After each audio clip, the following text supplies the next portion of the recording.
Welcome to all of our distinguished panelists and to all of our folks who have signed on and are part of the webinar. We really appreciate your participation in this panel discussion.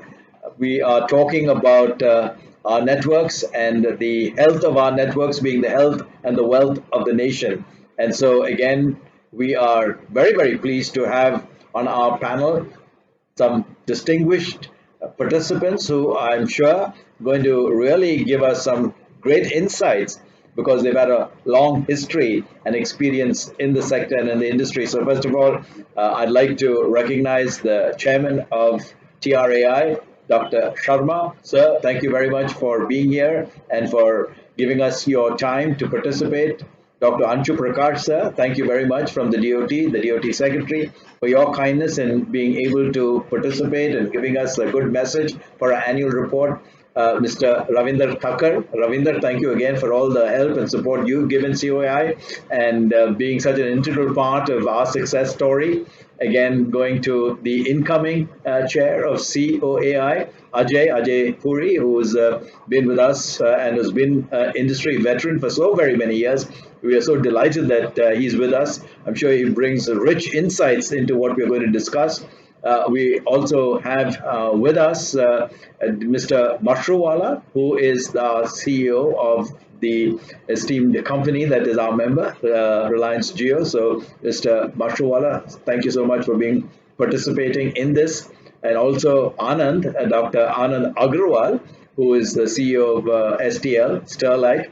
Again, been one of the earliest parts of our ecosystem going way back, 25 years, and is a truly indigenous company, really helped make the Make in India program, if you will, such a sterling success from the perspective of fiberization and fiber and everything else. Leading edge stuff would now moved over to being one of the largest exporters as well. Thinking in the past that certain kind of technologies do not have use cases in our country, but these times have now shown that all technologies have use cases in our country. 5G has a use case in our country. The IoT has the machine-to-machine communication, big data, whatever AI. All these technologies are required in case we want to run our country as efficiently and we want to rise it from the situation and to become the world economic powerhouse, as our Prime Minister, sort of always emphasized that this century belongs to us. Therefore, it is important to seize this moment, to seize this opportunity and ensure that we are ahead on the technology curve rather than becoming the laggards or rather than becoming somebody and let somebody else experiment. And I would say, this particular kind of approach and attitude has got to be imbibed in our minds. You see, this got imbibed when we were doing Aadhaar. You mentioned, Rajan, in your welcome, just introductory remarks. You see, everybody at that point in time, 10 years back, 2009, 10, everybody was saying, why do you need to do this? What is this? It's a number, not a card. Why is it being done the way it is being done? Nobody has done it in the world. Nobody has used biometrics. Biometrics are associated with criminals and crimes. These are all forensic kind of sciences, and you are converting it into a development science. Why are you doing it?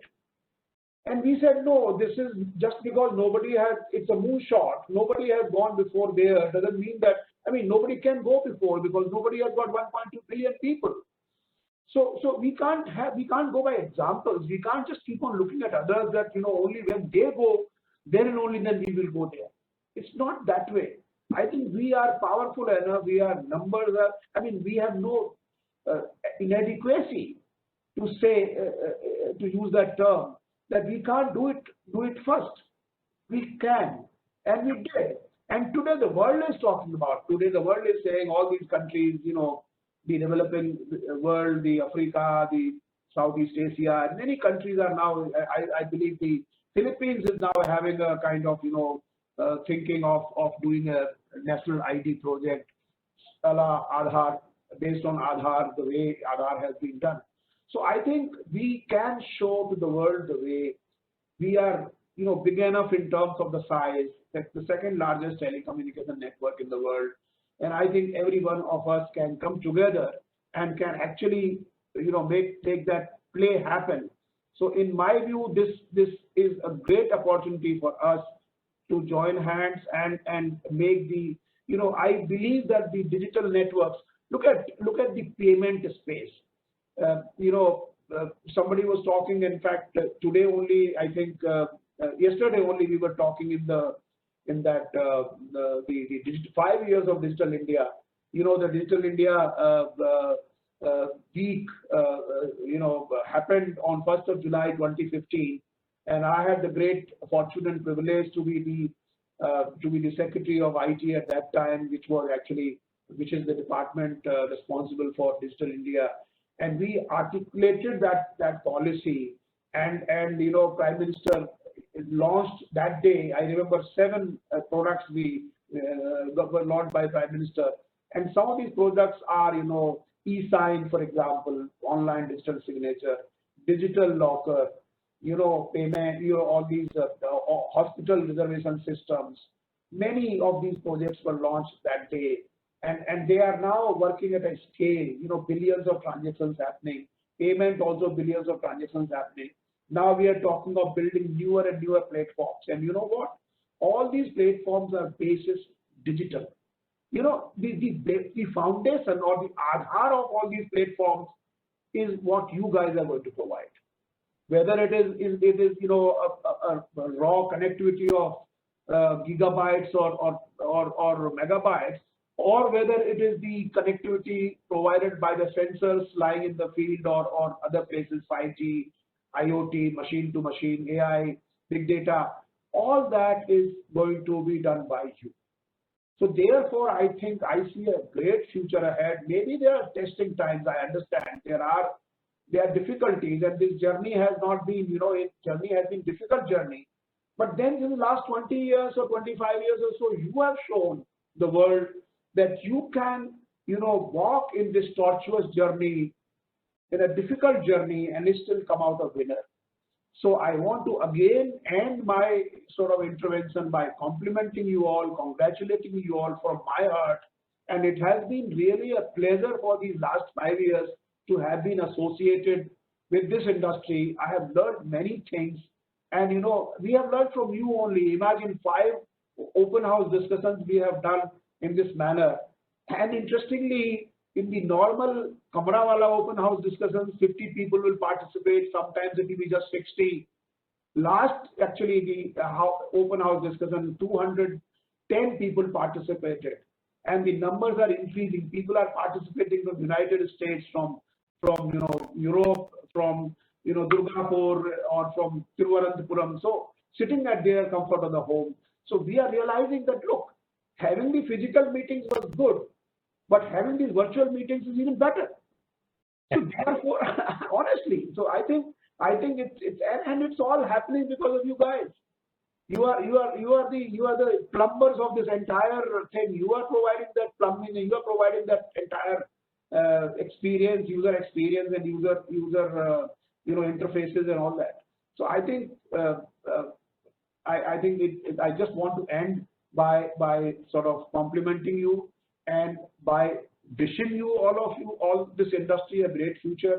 And if at all, I mean, I don't know whether we have been able to contribute, or we have been able to kind of curtail, whichever way you want to take it. But I think we have tried our best to ensure that you guys, have policies which are pro-industry, have policies, and Anshu, Prakash has, and the Department of Telecom has been a complete collaborator in this journey, and they have done as much as whatever advices we provided to them. They have done a wonderful job themselves also. Thank you so much. Thank you, Dr. Sharma, sir. Again, thank you for those kind words. And also, one thing that I have to say, that when the pandemic started off, none of us really knew what was up, down, sideways, right? And one of the things that we looked to was guidance from the DOT as well as from you, sir, at TRAI. We came to you and said we need some help here. There's compliance stuff that's mounting up. We need some extension of time. You were very, very supportive in terms of helping us, giving us that leeway, helping us to recalibrate, helping us to sort of get our ducks lined up before we come back again. And thank you so much for that, because that was really one of the factors that allowed us, as you rightly say, to be able to focus on keeping the network up, meeting all of these dynamics. So thank you again, sir, for that support. With that, let me go over to Mr. Anshu Prakash, sir. I said this earlier on when your predecessor was there. I said in IAS circles, there is a saying which says that you understand the DOT secretary's position is like a tea bag. You never know how good it is until it is in hot waters. And so, by that analogy, sir, over the last time period that you were in, I can only say, well, you had the AGR ruling, you had the pandemic, you had 2 cyclones, all of this going on while we were, picking up the pieces as the new secretary over here. So, if anything, you really brewed a very tasty cup of tea for us, at least. So, what do you see, sir, going forward in terms of what the industry is capable of? And, we've been talking about Atmanirbhar and all of these factors. But in terms of the health and wealth of the nation, obviously, from your perch as the DOT secretary, tell us what you are seeing for the industry, both present and in the future, sir. Thank you, Rajan. Am I audible? Yes, you are, sir. Okay. First, I'd like to thank Mr. Sharma, sir, my senior, for his very kind words. He has been a patriarch for the entire digital sector, and his contributions have been invaluable with his experience in IT, and he was here in telecom for a short while, and now in TRAI.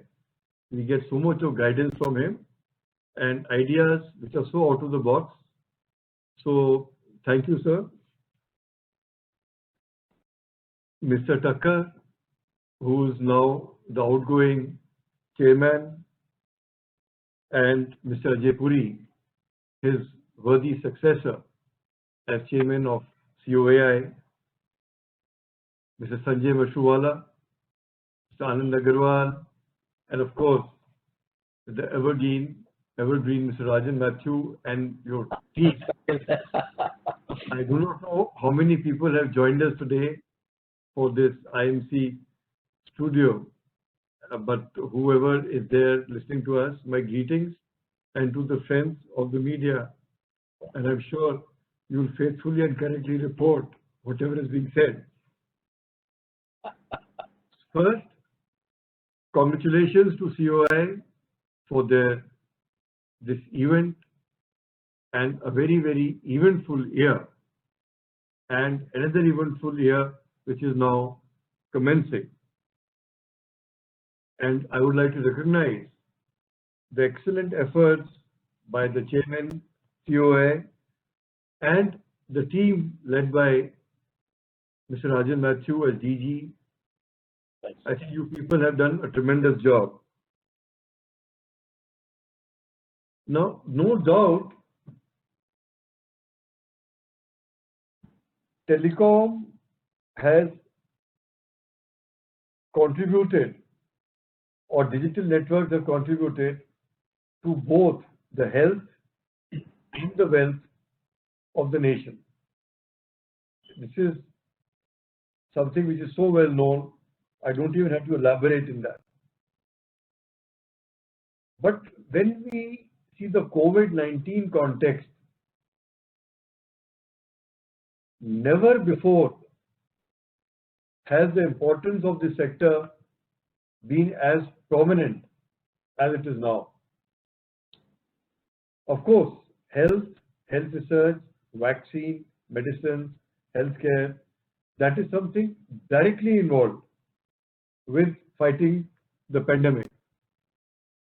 But there is little doubt in my mind, the world, India, could not have dealt with this pandemic without the support and the presence of the digital networks and the telecommunication sector. Imagine from 22nd March, when the lockdown started, that was the Janata Curfew day, the mobile data consumption jumped from 270 petabytes to about 303 petabytes. And then it has stabilized, and now it is about anything between 297 to 300 petabytes. Certain sectors of the OTTs and the various movie channels providers did help us in this, but I think the digital networks in India, the entire telecom infrastructure has remained so resilient, so robust, and so responsive that on this occasion, from the forum of COAI, I would really like to recognize and congratulate each one of you and each one of your workers, who I think are certainly the COVID warriors also. So my congratulations. Thank you, sir. There was not a single day that we faced a breakdown. Not a single day. And I remember soon after the Janata Curfew and then prior to the lockdown, my minister had called me specifically to say that please ensure that the communication systems work. And I was very happy to share with him some days ago that what he wanted, you people have ensured. That's a tremendous job, very well done. And even for our policymakers, frontline workers, police, healthcare workers, and all those who remained indoors, they could not have functioned, they could not have survived without our digital networks. Second or third, I think the digital networks are like a circulatory system in a body with the arteries and veins, which reach different parts of the body. Wherever they get blocked, the problem emerges. In the same analogy, it is our networks which are the circulatory system, the arteries and veins of the entire country, the entire world. If they break down anywhere, our system will tend to collapse. So what you people are actually managing is such an important system. Insofar as health and wealth are concerned, they have a very symbiotic relationship with our digital networks. Digital healthcare, I am told, directly contributes in India to about $1.6 billion. And with a CAGR of 27%, this is expected to reach about $7 billion by 2024. Then we have this entire setup of electronic health records and the National Health Information System, something which I know is very dear to Mr. R S Sharma, because in another forum we have been discussing this, that how best this has to be integrated and brought on a single platform. Anytime anywhere health response. A person has his entire medical records stored in a small card against a single number, and doesn't matter where he is. This can be accessed anywhere in the world, at least anywhere in India. In WHO, when I was in the health ministry, we also started the M-Health concept, to mobile health, and relating various health applications to mobiles. It was very successful. M-Health, E-Health, digital health, it all gets related. Quality of healthcare today is a direct function of our leveraging of the digital systems, whether it is monitoring of personal health, monitoring of healthcare at hospitals, and even the prescription audits. What is each doctor actually prescribing to patients? Records which are digitized can help us access, look, check, see the pattern of prescription of a particular doctor, what kind of thinking the doctor has, and the patient's responses can also be checked. Entire health planning, big data analytics is a direct outcome of our digital communication, digitization of data. I would, however, also like to caution. There are negative aspects also. Addiction to mobiles, addictions to various apps, to internet. The youngsters today are not playing football. They're not doing athletics. They do this virtually. So there are also mental health issues which arise. I think we will also need to strike a balance where we gallop, accelerate, yet we have the necessary stops where required.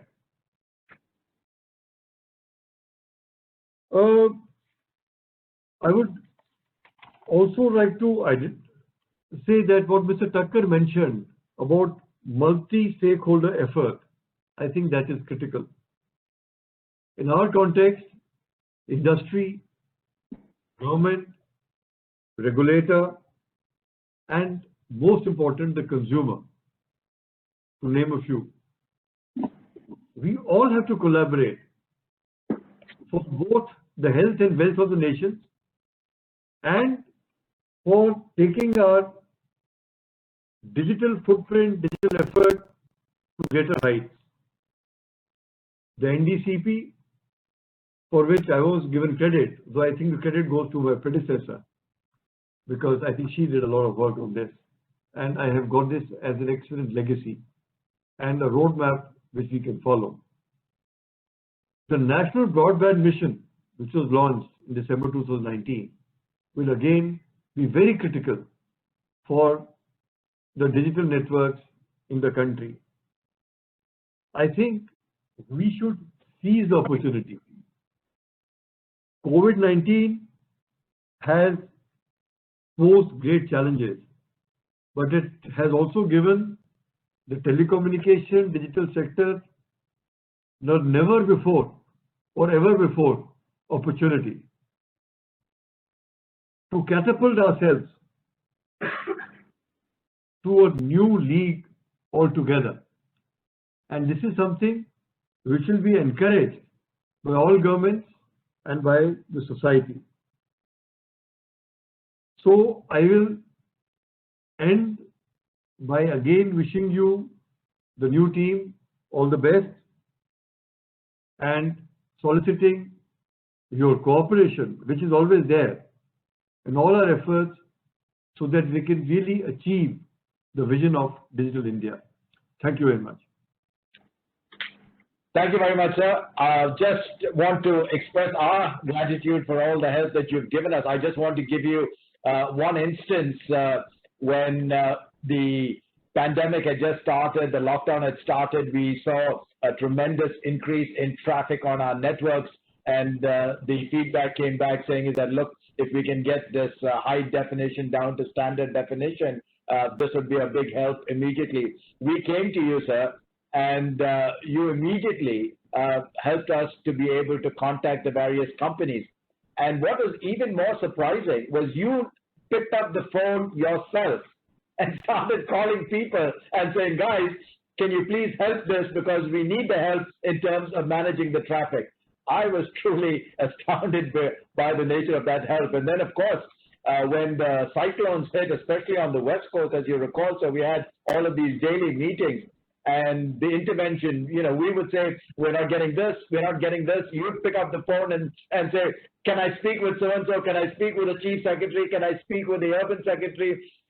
That type of intervention was really remarkable. And we just want to express from our side, from the industry side, our gratitude to you, sir, for the very active part you played, for your involvement and your help in these times. And we could not have succeeded without that. So thank you very much, sir, for that.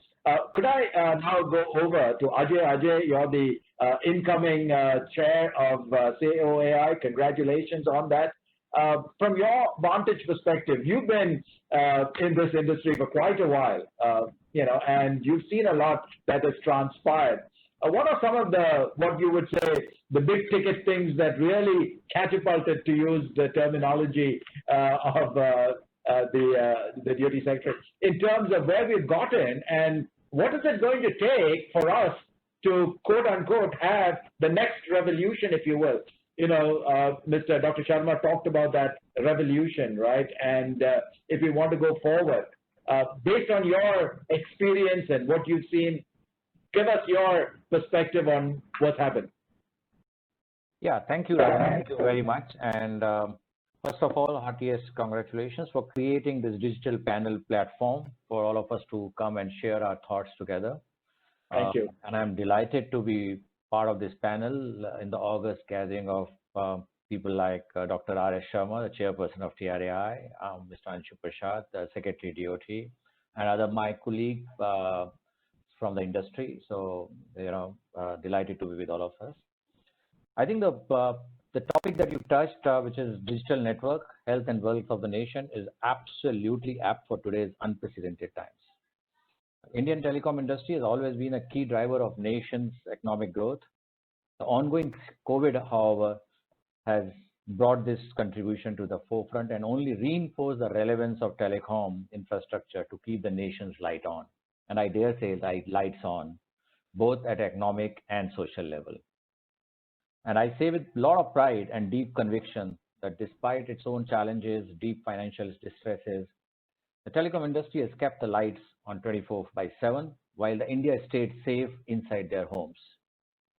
Industry has provided a strong and very reliable digital backbone to keep the nation of over 1 billion connected at this difficult hour. Very few countries and very few industries would be able to achieve this feat at such a short time. Be it the large businesses or small businesses operating remotely, or school, colleges conducting their classes, teaching their students, telemedicine, e-commerce, doctors doing their teleconferences and telemeetings and teleadvices, we made sure that the lives don't get totally disrupted by this pandemic. As you know, India moved with this pandemic. Offices moved to residences, urban India, a very large part of urban India moved to rural. Traffic shifted overnight. Something what was overutilized or decently utilized became empty network, and something which was sitting where there lots of capacity suddenly became congested network. And we had to move our resources, our equipments, our deployments accordingly. And that is what I think brought all the challenge and excitement. But we made sure that it all happened. Most importantly, people were able to access information, they were able to conduct their businesses, they were able to do their professional duties, social responsibilities from the very corner of their homes and without any disruption. Our field engineers, our network guys, our operating teams from the field, they, despite all the risk, they took all the precautions, but they made sure the network stayed awake and awake at a level which was better than the prior to pandemic. Also, we serviced not only the current customers, but huge rush for incremental demand. Suddenly, every house wanted to be connected on broadband, be it wireless or wireline. Every new location wanted to be connected. So not only we served the existing customers, but we had to connect many more, thousands and lakhs of more homes and connect them on the wirelines and wireless broadbands throughout these so-called COVID warriors, as we proudly call our people. And on behalf of the industry, I would say I must thank and commend the state government, the central government, our ministry, our Mr. Anshu Prasad and his department, our regulator, Dr. Sharma, and their entire body, everybody for really enabling the telecom and supporting and encouraging us at a time. And whenever we needed a help, like you very well said, we wanted, viewing to move down from SD to SD, and it was done within few days or few hours. So thank you very much for doing all that to ourselves. Thank you very much for enabling us to serve this nation. And on top of it came the cyclone, the one on the East Coast and one on the never seen before West Coast. And we all dealt with it together. I can only say this industry is poised to growth. The life is changed for good. Quite a few things will not go back to where we started. And therefore, I think there would be a greater reliance on this industry. This industry will become lot more central to the way we conduct our businesses, the way to live our lives, the way to, we educate ourselves, the way we do social engagements. And this, therefore, I think it's important that we all come together as a one common united body of entrepreneurs, industry, professionals, government officials, regulatory bodies, and create a digital platform through the telecom communication system, which will take the nation forward and create an unprecedented economic growth in this country. As somebody said, possibly we are more efficient today, despite sitting at our homes and despite sitting isolated in our office corners. But I think, and this is all being enabled by the telecom. I would say that given this task of building nation, we just need coming together, all the support, all the encouragement from government and authorities and regulatory bodies to be able to achieve its full potential. This industry is poised for a never seen before era. And I think it's important to recognize that the next 5-10 years would be an unprecedented growth and service to the nation phase for this industry. And I think we must all stand up and rise to that occasion and really deliver this. So, and on behalf of the COI, on behalf of the industry, on behalf of my own company, Airtel, I can only assure everybody on this panel, and the masses per se and the media, that we will do whatever it takes to take this nation forward, to keep the lights on and make this nation really ring its bells every day, every time, every minute, from their homes, from the corner of their rooms. Never mind, we'll keep the country going. So thank you very much and all the very best to each one. Thank you, Ajay. Wow, those are really astounding words from your perspective at Airtel, having come through what we've done in the industry, to look forward and say, my gosh, we're going to ring the bells of the nation. And those are stirring words. And so thank you for casting that vision in terms of, the past of doom and gloom, but saying is that, hey, when we look forward, you from the Airtel perspective, who've seen it, been through it, who've seen the dark days, but now are seeing the glimmers, talking about this fantastic opportunity that is out there that we need to all take part in and take advantage of. So with that, let me go over to Sanjay Mashruwala. Sanjay, you obviously now head up one of the largest mobile operators, and you've done that in pretty quick time.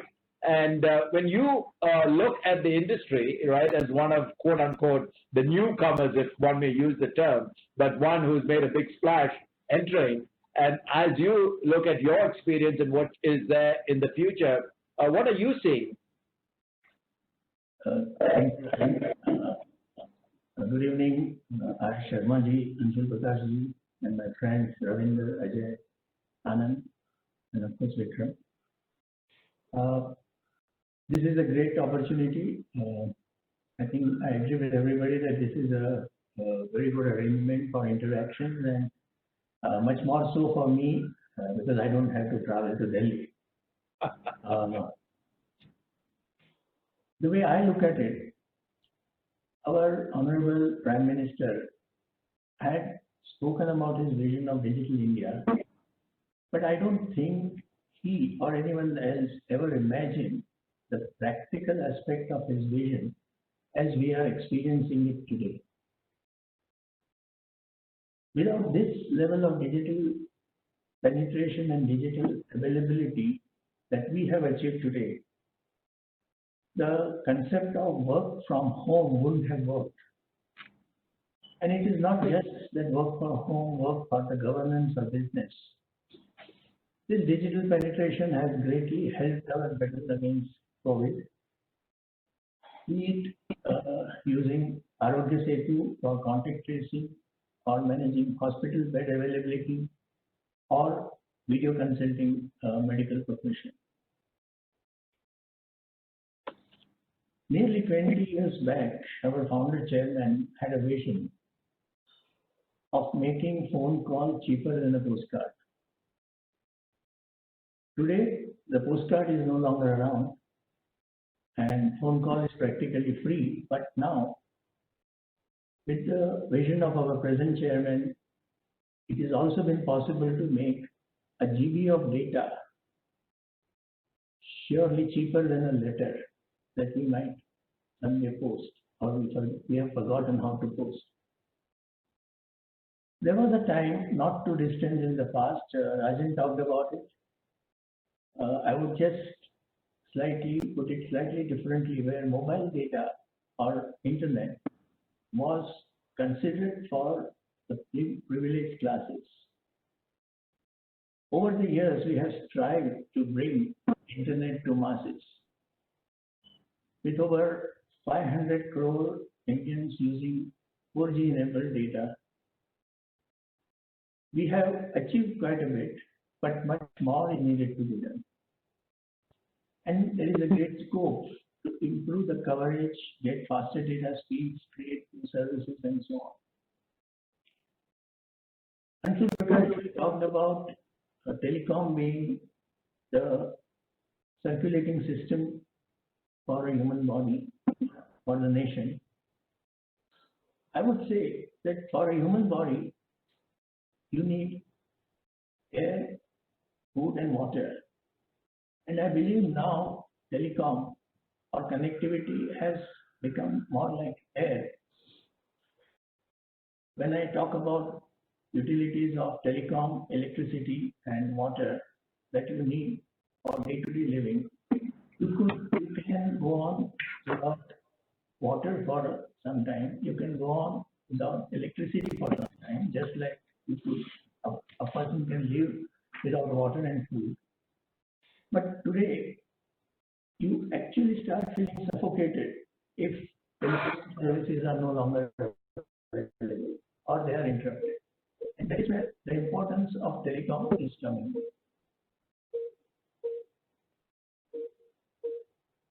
There are no two opinions about digital connectivity as being essential for our requirements. I also believe that there has been a great deal of understanding and support, like everybody mentioned, from TRAI, DOT, and the collaboration amongst all of us has been very, very positive and very, very proactive. Very typical example I would talk about is at the time of cyclone, when with a very short notice, we could open up intra-circle roaming in various circles so that even in spite of somewhat handicapped networks, the people could use any network for making the calls. That's the kind of collaboration that everybody talked about, and I think we should be very proud about that. But I believe that still telecom, the importance of telecom that we feel and what we expressed here today is not being understood by everybody around us. That message has not gone down all the way down to the people who are involved in supporting telecom. Telecom as a utility is, I believe, as important as power or water. But unfortunately, that same priority is not being felt by many in the authority. That shortcoming of telecom, we would realize at the time of calamity.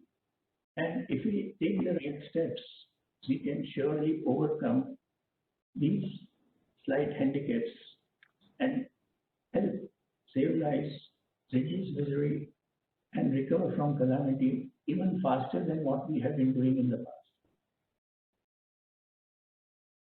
The efforts required to install and operate and after a calamity recover the telecom infrastructure is extremely high, and some of the difficulties that we have faced in the field have surely handicapped all of us in offering better and wider service. And the new technology we talked about, the new platforms that we talked about, 5G that is around the corner, and the associated technologies that will need 5G, and technologies which will thrive with 5G, artificial intelligence, IoT, AR, VR, is all going to happen. But I must point out that 5G is going to be much more infrastructure intensive. And to be successful, that we can make best use of this 5G and associated technologies and services, we will have to make sure that this infrastructure can be installed and put up very quickly. And I believe that is where all of us would have to work together to make sure that this becomes easier and easier as compared to what it is today. Nevertheless, we are very excited about taking this digital journey forward, as are all of you. And I'm sure we will achieve much, much greater heights. Thank you. Thank you, Sanjay. Now, you talked about telecom as a utility and all of the things that entails. Wow, that's something that goes right down to infrastructure. And so over to Dr. Agarwal, Anand. All right, you've been in this business for a long while, and STL has really transformed itself under your leadership. Of course, you've been in India, you've been producing stuff in India, you're, in the soil of India, you've started exporting, you're a major exporter now of stuff that's made in India. You've innovated on your core business, and now you've transformed it to being kind of an integrator of sorts.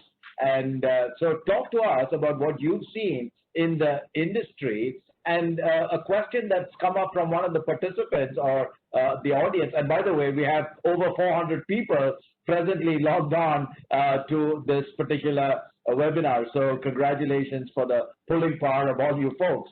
But they say from an SME, MSME, medium size, small size, what does all this mean for those guys who are going to be one of the engines of our growth going into the future? So from your perspective, share your thoughts on this. Sure. Good evening, Rajan. I'm getting some echoes here. Thank you for having me, and good evening, Mr. Sharma, Anshu, Prakash, Sanjay, Ravinder, as well as Ajay. Great forum. And Rajan, you were describing about 25 years of mobility, mobile phone in India. Coincidentally, we are also celebrating at STL 25 years of making optical fibers. Wow. We have, so we started off in 1995, and this is the 25th year, and we have provided more than 200 million kilometers of fiber, both in India and as well as globally. And again, another coincidence is I'm celebrating 25 years of being in STL. So Congrats. it's been a long time. It's been a great industry. I think what some of the panelists described also, I believe we are using the word telecom and digital sort of in the same vein. I believe the last 25 years were about telecom, and the next 25 and beyond will be about digital. And the shift, the current pandemic has made this shift permanent. All the applications, all the stuff that we spoke about, education, healthcare, is all the digital applications. And the way, at least in we are kind of separating it out, is the fact that in telecom there was largely one application, which was essentially voice with some text thrown in, and the only asset was spectrum to an extent. But the way within digital, there is a clear demarcation, what Ravinder talked about, what Sanjay spoke about. There's a clear demarcation between a platform and an infrastructure. A platform is a service provisioning platform with all kinds of applications and the technologies that everyone spoke about, the AI, ML, blockchain, etc., and all kinds of applications ranging from education to healthcare to video conferencing to entertainment. While infrastructure is the network that a whole lot of us are sort of creating. And I believe in the digital paradigm, the separation of service provisioning with applications and infrastructure ownership will start becoming very, very apparent. What we are clearly seeing right now, and as what Ajay said, that the usage patterns have changed locationally, say from office to homes, but at the same time, the usage patterns have also shifted towards becoming clearly lot symmetric. So it's no longer one way is download traffic, it is becoming a download and upload traffic. There is a large increase in traffic. At the same time, the applications are becoming more and more asynchronous to a real-time use cases. Enterprises have come to this infrastructure for the first time and in a major way. So all the applications that we are today taking for granted, whether it's Salesforce on cloud, whether it is SAP on cloud, and we are collaborating on the cloud on real time, and where latency starts becoming extremely important. So this current situation of the shift to digital would require a new kind of infrastructure, the new kind of a network architecture, which is going to be no longer wired or wired. It's going to be largely very close to the consumer, which is going to be converged. Both wired and wireless will coexist. So it's going to be fiber plus 5G or fiber plus Wi-Fi. And it's going to be no longer just connectivity. It's going to be connectivity and compute and storage together. And so the network, the way we thought of it being a data transfer network, it's no longer just a transfer, it's compute and storage as well. And the third attribute which is happening, the network is becoming disaggregated. So the hardware and software separation, and I'll come to the question which you asked about the roles that MSMEs can play in this. And all these characteristics are very, very interesting. The fact that it is a converged network, it is at the axis, it includes compute, it includes storage, it includes connectivity, and the fact that it is disaggregated. So this, as Secretary Anshu Prakash talked about, this provides a great opportunity. This is the opportunity for India to be catapulted to that new league. The fact that this network is so much based on software, the fact that India's lifeline can run on a digital infrastructure to a large extent, this requires a new kind of investment. The kind of investments that we have done on the digital infrastructure today is just about 0.3 to 0.4% of the GDP. Globally, we are seeing most of the countries who are recognizing the value of digital infrastructure are spending between 1.5 to 2%. And I fully agree with Sanjay when he mentioned that we have to look at this digital infrastructure in the same way we look at electricity, we look at roads, in a very utilitarian form, where the infrastructure has to be created of the highest order, with almost in the same parlance as roads, of 25-lane highways, highways reaching every home, and highways made of concrete, not made like a roadways. And this requires a very consolidated and a concerted effort between the private sector, between the government, towards making that leap happen. So the role that all of us have to play will shift beyond the roles that we were playing maybe till date. And there, I believe there have been multiple initiatives at a global level where governments are deciding the roles that they need to play. We were on a panel a few days ago where with Chairman Pai of FCC, with the fact that US has opened up 1 gigahertz of spectrum on unlicensed manner. I see that as an investment by the government. And I believe that by unlicensing almost 1 gigahertz of Wi-Fi 6 spectrum and not waiting for that to be monetized 2 or 3 years later by the government through auction, is going to spur the kind of innovation, is going to spur the kind of demand, which is where the use cases that R.S. Sharma ji spoke about is existing. We have to focus towards creating that sort of investment, and I would urge the government, the TRAI chairman, to think about this aspect, that can we create unlicensed spectrum where telcos can look at offloading the traffic, where the private enterprises, the industrial spectrum usage starts, and where local build-outs of localized Wi-Fi networks starts happening, very similar to how we had local cable TV network build-outs happening, and that's the need of the hour. And I believe you spoke about the Make in India.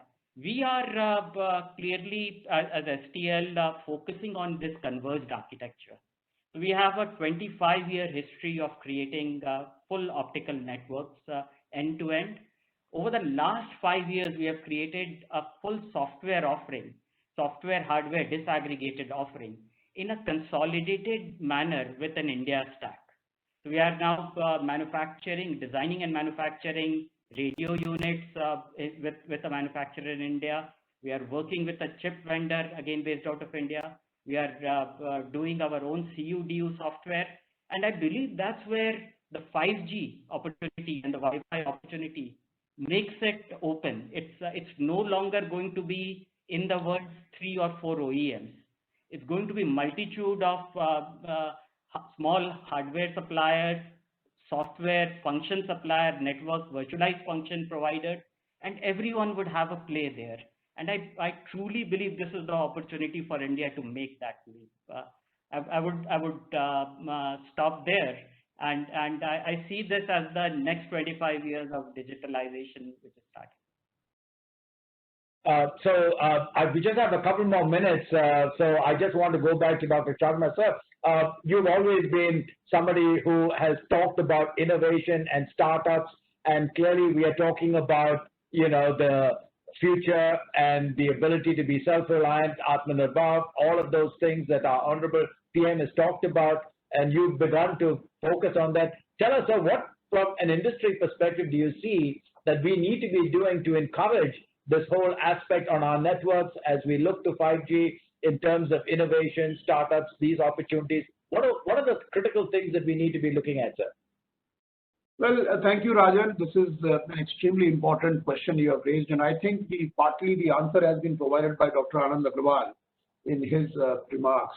Essentially because thus far we have been looking at networks from an integrated perspective, that one builds the network and one supplies the final from customer to what is called from farm to fork, so to say, is done by one entity in some sense. Now the newer breeds up. Now what happens is that this is an extremely good model. I'm not decrying this model at all. But what I'm saying, in this new world where you are talking not only of connecting 1.2 billion individuals, you are talking of connecting 50 billion things, so to say, anytime, anywhere, anything. This requires a completely new paradigm. It requires a completely new business model. And what I feel is that if we continue in the same old fashion, where we think that one person will have the entire, he will build his network, he will provide the services, he will do an end-to-end service point. I think we are in a way creating limitations for this industry or for this whole paradigm to grow. That's my sort of thinking, and I think a long-term strategic thinking on behalf of this industry should be that, look, we need to allow the interplay of various kinds of players in this ecosystem. We need to allow, imagine if internet was an entity where some entity was providing service end-to-end. Would it have allowed all the applications to, all the innovation which is taking place around it to happen? No, it would not have. Therefore, I think what is important is that these open, kind of connectors, the places to leave, connectors open. You provide a core infra, you provide the core, sort of stuff, but then let the innovation happen around you. And I tell you, this is the way the market will grow. For example, if a telecom firm today thinks that we can provide the telemedicine solution end to end, yes, you can. There's no problem. But then what is going to happen is that you are good at, a particular thing, provide connectivity, provide infrastructure, provide, data or voice. Now, this particular domain is going to leverage on this platform. And therefore, I always maintain that tomorrow, think of tomorrow. Tomorrow, we are already a platform. We are already, telecommunication services are already a platform.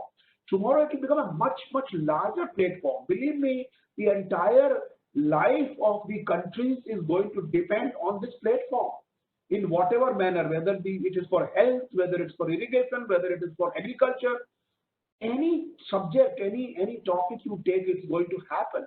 But it will not happen in the current business model way. It will have to leapfrog. It will have to actually unbundle. It will have to explode. Things become a revolution only when you open them up. In a way, keeping them bottled or thinking in a bottled manner is actually a very, very narrow way of looking at things. I think we need to, today we are at a juncture in history where we need to look at things in a much more, futuristic manner, in a manner that, where are we going to go? And I think this is very important that we in a way that, look, this is the future, and we are going to play an extremely important role, and that role can be played only when innovation happens around the things. People will invent things. People will create new markets for you. This invention is going to not to constrict your markets, not to constrict your customers. They will create new use cases for you. Believe me, if you allow that to happen. So I think this is the way we should think about, and I think I have absolutely no doubt that this particular sector, the information, communication, digital, whatever you call it, it has an extremely bright future. If COVID or no COVID, it's going to have an extremely bright future. Thank you. Thank you, Dr. Sharma. If I might very quickly go to Mr. Anshu Prakash, sir. Very quickly, sir, the time is running out, but I wanted to raise this issue. We've been talking about fiberization, the importance of how that needs to be part and parcel of moving ahead. So you know that obviously in intra-circles within cities, this is getting to be an increasing challenge. ROW has been a challenge. Honorable TRAI Chairman has talked about in-building and how one has to have equal access, and talking about the landline infrastructure and ROWs kind of posing impediments. In this context, sir, you know that the industry has been talking about E and V bands as an alternative means of connectivity. Any thoughts, sir, and any ideas in terms of where that is going in terms of the utilization of that by the industry, by any chance? Thank you, Rajan. The one point which must be emphasized is that our wireline infrastructure has to really accelerate and increase many fold. TRAI had given a recommendation way back in 2015 on wireline, 2015. For various reasons which are historical and one needn't go into it, we need to really expand there. India is very low compared to the world average also. I think we are moving towards that. Second was about E and V bands. This again has huge potential. And as we move towards 5G, and even otherwise, even if there is, we are not even taking 5G, there is huge potential to be tapped in these bands. So DOT is seized of the issue, and the NDCP, which we have talked of, has also identified this as an actionable point. So certainly we should work towards it. So thank you very much, sir. So we are running to the end of our time. So we just want to play a very quick 3-minute video clip. So just stay with us, just to give you a glimpse of some of the things that we've been talking about, STL, in terms of what their future looks like for us, being in a company that has spent a lot of their time in India and developing things from here. So just a very quick video that we'd like to play. This is a story of you and me.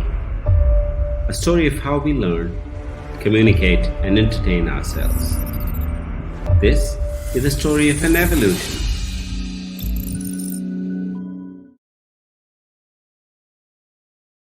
It all started with the birth of the internet. Not everyone fully understood how it worked, but it already started changing the world. This new network had the potential to create new economies. Around the globe, new faces, new ideas were transforming how we lived our everyday life and used the internet. Meanwhile, in India, as internet and cell phone were just getting started, we were leading the way by starting optical fiber manufacturing. Starting with cables for local and regional customers. Soon, we started building our own optical fiber technology. Producing high-grade optical fiber for manufacturers and telcos in the region. Soon our fiber was traveling overseas, starting with Austria. Before long, our reach was spreading farther than ever. The internet was becoming the symbol of the future of technology, democracy, and progress. The millennium turned and unleashed and rebounded with a wider reach of networking technology. Global economies started to evolve and grow. Soon, the global demand for fiber grew with new generations of digital networks. STL transcended borders to 5 continents. A homegrown startup started innovating. We diversified our portfolio and introduced an array of optical solutions. The technology was reaching a new level of data growth, of new applications. All these technologies needed superior connectivity. The need was to build large-scale, complex digital networks powered by optical fibers and network integration, from rural to smart cities to national scale, with the power of software and digital solutions, and with the ecosystem of virtual access networks experts. Every day, we see the impact of these digital networks in the lives of millions.